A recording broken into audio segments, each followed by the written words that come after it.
नमस्कार, स्वागत है आपका ओमान न्यूज़ हिंदी में एक बार फिर से। महामहिम सुल्तान हैतम बिन तारिक ने भारत के 75वें स्वतंत्रता दिवस के अवसर पर भारत के राष्ट्रपति श्री रामनाथ कोविंद को बधाई संदेश भेजा। अपने संदेश में इन्होंने राष्ट्रपति के अच्छे स्वास्थ्य और खुशी की कामना की, साथ में भारत के लोगों के प्रगति और समृद्धि की भी कामना की। पाकिस्तान ने शुक्रवार को 11 देशों के ऊपर जो यात्रा प्रतिबंध लगाया था उसको हटा लिया है, जिसमें भारत का भी नाम शामिल है। भारत, अर्जेंटीना, भूटान, ब्राज़ील, मालदीव सहित 11 जैसे देश हैं जिनके ऊपर जो यात्रा प्रतिबंध को पाकिस्तान ने लगाया था इसको हटा लिया है। और पाकिस्तान सरकार ने पाकिस्तान में ट्रेवल करने वाले, डोमेस्टिक फ्लाइटों में ट्रेवल करने वाले लोगों के लिए वैक्सीनेशन की भी जो अनिवार्य शर्त है उसको भी रख दी है। ओमान एयर ने ट्वीट करके जानकारी दी है कि जो लोग मिस्र देश की यात्रा करना चाहते हैं उनके लिए बहुत ही अच्छा एक मैसेज आया है कि मिस्र देश ने ये अलाउ किया है कि जो भी व्यक्ति पूरी तरह से वैक्सीनेटेड हैं उनको किसी भी प्रकार का जो RT-PCR टेस्ट है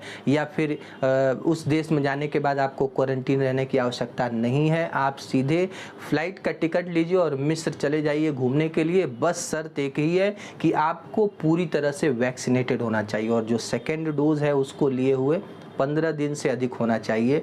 आप इस देश में आराम से जा सकते हैं। ओमान में निवेश करने वाली बहुत सारी कंपनियां ओमान के सिम्पा मार्केटिंग रिसर्च के साथ समझौता कर रही हैं, अनुबंध कर रही हैं, क्योंकि जो सिम्पा मार्केटिंग रिसर्च का मेन काम है कि जो भी प्रोडक्ट है, जो भी सेवाएं मिल रही हैं उससे ग्राहक कितने खुश हैं और ग्राहक और क्या चाहते हैं, किस तरह की सेवा लेना चाहते हैं, इसके बारे में ये जो कंपनी है लोगों से राय इकट्ठा करती है, लोगों में पोल इकट्ठा करती है और इसके नतीजे कंपनियों को देती है ताकि कंपनियां उन ग्राहकों के डिमांड के हिसाब से अपने सेवा में जो गुणवत्ता है उसको बढ़ा सकें। इस लॉकडाउन में यदि ऑनलाइन पढ़ाई चल रही है तो उसमें सबसे ज़्यादा इस्तेमाल होने वाला है अमेरिका का डेवलप किया हुआ ऐप जिसका नाम है जूम ऐप। जी हाँ, इसके तहत इंटरव्यू हो रहे हैं, क्लासेस चल रही हैं और इंटरव्यू के दौरान, क्लासेस के दौरान बच्चे डिस्टर्ब ना हो इसके लिए इसमें फोकस मोड एक अपडेट किया गया है, जिसके अपडेट से जो बच्चे हैं वो डिस्ट्रैक्ट नहीं होंगे और उनकी पढ़ाई को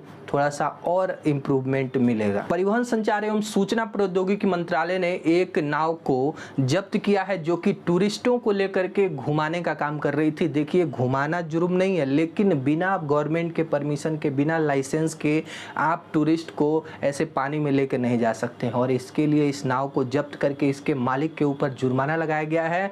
और जितने भी ये टूरिस्ट कंपनियां हैं या फिर जो लोग इस व्यवसाय से जुड़े हैं उनको एक चेतावनी दी गई है कि यदि आप नाव का इस्तेमाल करते हैं तो सबसे पहले इसके संचालन का जो सर्टिफिकेट है, इसका लाइसेंस है, आप ले लीजिए।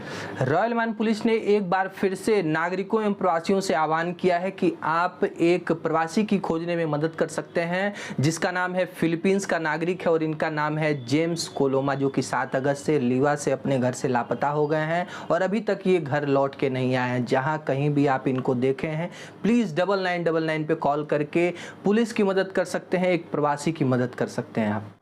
फिलीपींस सरकार ने डेल्टा वेरिएंट आने के खतरे को भांपते हुए 9 देशों के ऊपर यात्रा प्रतिबंध लगा दिया है जिसमें ओमान भी शामिल है। तो ऐसे में जो बहुत बड़ा सवाल उठता है कि क्या ओमान में काम करने वाले जो फिलिपीनी लोग हैं वापस नहीं जा सकते हैं। आपको याद होगा कि मस्कट में काम करने वाले सभी फिलिपीनी नागरिकों के लिए दूतावास ने यहाँ से वापस फिलीपीन ले जाने की व्यवस्था की थी। 2 फ्लाइटों का अरेंजमेंट किया था और 10 अगस्त को ही सभी प्रवासी जो भी वर्कर हैं जो जाना चाहते थे फिलीपीन वो चले गए हैं और इसके बाद ये जो प्रतिबंध है वो लागू किया गया है। नागरिक सुरक्षा एवं एम्बुलेंस प्राधिकरण ने सोहार विलायत में एक कॉमर्शियल स्टोर में आग को बुझा दिया है। फायर फाइटर्स की टीम ने समय रहते इस आग पे काबू पा लिया और आग को बढ़ने नहीं दिया। हालांकि इसमें किसी के चोटिल होने की अभी तक कोई जानकारी नहीं मिली है। डार अल अट्टा एसोसिएशन ने ओमान चैरिटेबल संगठन को लगभग 1,20,000 से अधिक ओमानी रियाल का चेक सौंपा है जो कि फिलीपीन के लिए अभियान चलाया जा रहा है। फिलीपीन के लोगों के लिए ज़रूरत के सामान इस पैसे से उस देश में लोगों के हेल्प के लिए भेजे जाएंगे। यूएई सरकार ने केवल वैक्सीनेटेड लोगों को सार्वजनिक जगहों पर जाने की परमिशन दे रही है और एक और शर्त है कि 6 महीने के बाद प्रत्येक व्यक्ति को कोविड-19 का जो बूस्टर खुराक है उसको लेना अनिवार्य कर दिया गया है। हालांकि समय समय पर आरटीपीसीआर टेस्ट भी करना अनिवार्य है। इस समय जो भी व्यक्ति यूएई की यात्रा कर रहे हैं उनको पूरी तरह से वैक्सीनेटेड होना चाहिए। साथ में 48 घंटे के अंदर आरटीपीसीआर टेस्ट करा करके फिर आप जिस देश से यात्रा कर रहे हैं, मान लीजिए आप भारत से यूएई जा रहे हैं तो भारत के ही एयरपोर्ट पे 4 घंटे पहले रैपिड टेस्ट फिर से कराना होगा, तभी जाकर के आप फ्लाइटों में बोर्ड कर पाएंगे। सुप्रीम कमेटी ने जिन देशों के यात्रियों पर यात्रा प्रतिबंध नहीं लगाया है, हालांकि 23 देशों के ऊपर यात्रा प्रतिबंध है, लेकिन जो भी व्यक्ति ओमान पहुंच रहे हैं उनको इस समय महामारी के समय ओमान पहुंचना काफ़ी ज़्यादा खर्चीला साबित हो रहा है। यदि आप विदेशी हैं, प्रवासी हैं और आप ओमान पहुंचते हैं तो सबसे पहले आप जिस देश से यात्रा कर रहे हैं वहां से आरटीपीसीआर टेस्ट लीजिए। उसके बाद आप जैसे ही ओमान पहुंचेंगे एयरपोर्ट पे ही 25 ओमानी रियाल का आपको कोविड पीसीआर टेस्ट करना होगा, ब्रेसलेट पहनना होगा। उसके बाद 8 दिनों का होटल में क्वारंटीन किया जाएगा और 8वें दिन फिर से आपको आरटीपीसीआर टेस्ट कराना होगा आपके अपने खर्च पे। कुल मिलाकर के 3 पीसीआर टेस्ट का जो खर्चा है प्रवासियों के लिए भारी पड़ रहा है।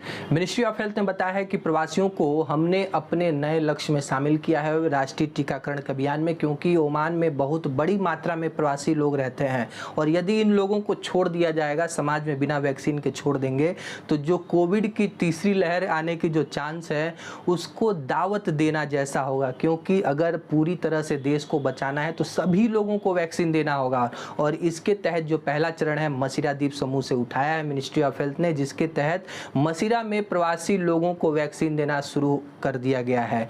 इसके बाद अल दहिरा में जो मिनिस्ट्री ऑफ हेल्थ ने बताया है कि 15 अगस्त से जो लोग नाई की दुकानों में काम करते हैं, सैलून में काम करते हैं, ब्यूटी पार्लर में काम करते हैं या फिर घरेलू कामगार हैं या फिर खेतों में काम करते हैं, इन लोगों को जो वैक्सीन 15 अगस्त से देना शुरू किया जाएगा। इस राज्यपाल ने सूर के विलायत में जुलाई के मध्य में आई बाढ़ के कारण जिन लोगों के घर तबाह हो गए हैं, जिनके आर्थिक नुकसान हुआ है, उनको जो सामाजिक विकास मंत्रालय के द्वारा कुछ राशि सहायता राशि प्रदान की जाएगी। नेशनल सेंटर फॉर स्टैटिस्टिक्स ने आंकड़ा जारी करते हुए बताया है कि ओमान में 2020 के मुकाबले इस साल जो सूक्ष्म लघु एवं मध्यम उद्यम प्राधिकरण में लगभग 50,000 से अधिक छोटे व्यवसायों के लिए पंजीकरण कराने के लिए एप्लीकेशन डाला गया, जो कि पिछले साल से 23% ज़्यादा है। और इतने सारे व्यवसाय लगने का मतलब है कि ओमान में छोटे छोटे जो उद्योग हैं वो पनप रहे हैं, वो आगे बढ़ रहे हैं और गवर्नमेंट भी इनको सपोर्ट कर रही है। देखिए उद्योग छोटा ही तो हो तो क्या हो गया, लेकिन जो रोजगार की जो संभावना है इसमें भी उतनी है जितने कि बड़े उद्योगों में। फ्रेंड्स आज के लिए बस इतना ही। वीडियो कैसा लगा लाइक करके जरूर बताएं और चैनल पे नए हैं तो प्लीज़ सब्सक्राइब कीजिए ताकि ओमान से जुड़ी हर अपडेट आप तक सबसे पहले पहुंचे। मिलते हैं अगले वीडियो में, तब तक अपना और अपनों का ख्याल रखिए। नमस्कार। आप सभी को स्वतंत्रता दिवस की बहुत बहुत शुभकामनाएं।